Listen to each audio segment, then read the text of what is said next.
ইহরামের কাপড় কিনেন, এখানেও নিয়াতে সমস্যা। বলবো, এখানেও নিয়াতে সমস্যা। নিয়াতে সমস্যা কি? সবচেয়ে ভালো কাপড়টা কিনছে, উদ্দেশ্য হলো এই ইহরামের কাপড় দিয়েই যেন কাফন পরানো হয়, বুঝছেন?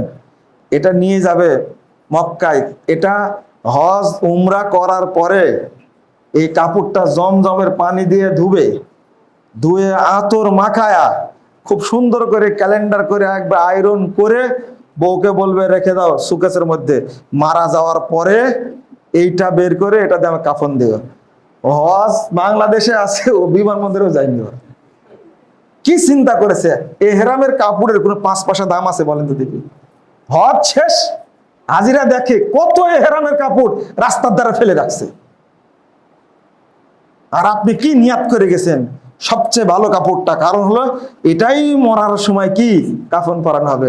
নিয়াত মৃত্যু পর্যন্ত নিয়ে গেছে, কিন্তু ঈমান পর্যন্ত আসেনি। এখন নিয়াত যে শুদ্ধ করতে হবে, এই এহরামের কাপড়ের মধ্যে নিয়াতটা কত খারাপ, চিন্তা করছেন আপনি? আর মরিয়ম ফুল কেনার জন্য তো আগে টাকা নিয়েছে বোমার কাছ থেকে, বাচ্চা হয় না যে। হাজির লজ্জা শরম থাকা উচিত। হাজি আল্লাহর মেহমান, আল্লাহর মেহমান। এসব মুশরিকরা আল্লাহর মেহমানেরা। মরিয়ম ফুল পৃথিবীতে আছে? মরিয়ম খেজুর বানাইছে, এখন আবার দেখছি মরিয়ম খেজুর নাম দিছে। মাবরুমকে বানাইছে কি মরিয়ম। বাঙালিয়ারা, ওই শিয়ারা বিক্রি করে, শিয়া কি যারা, তারাই যে শুকনা ডাল বিক্রি করে, ওটা হলো মরিয়ম ফুল। যার বাচ্চা হয় না ওটা খেলে নাকি বাচ্চা হবে, চিন্তা করেন। আর কবুতরকে যে গম খাওয়ায়, এগুলো সব শিয়াদের সুন্নাত। ওই গম খাওয়াবে, গম দিবে, আবার পলিথিনে করে গম বেঁধে নিয়ে আসবে, ওই গম বেটে খাওয়ালে বাচ্চা হয়ে যাবে, যার বাচ্চা হয়নি তার। কি খারাপ আকীদা! মক্কা থেকে মাটি নিয়ে আসবে চুরি করে, নিয়ে এসে ঘরে রেখে দেবে, যতদিন ঘরে থাকবে ততদিন ঘরে বরকত নাজিল হবে।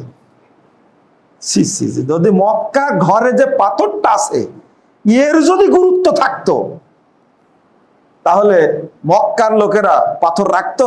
আর আল্লাহ নবী বলতেন, বেলাল উঠো কাবা ঘরে, মাথার উপরে উঠি দেও আজান। আরে মক্কা কাবা ঘরের পাথরের পূজা মুসলমানরা করে না, পাথরকে ভক্তি করা।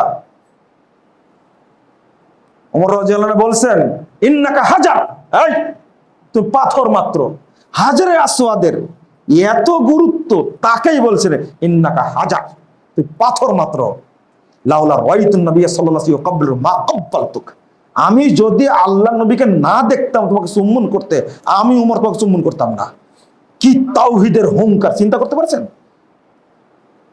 সেই পাথরেরই কোনো দাম দেয় না সাহাবায়ে কেরাম। আর মক্কার মাটি কুড়া নিয়ে আসেন আপনি, আপনার হাজি না পাঁজি একটা। আকীদা ঠিক করেন আগে, হজ করা বাদ দিয়ে আকীদা ঠিক করেন, তারপরে হজে যাওয়ার চেষ্টা করেন। এই সমস্ত কুফরি আকীদা নিয়ে যান আপনি হজ করতে।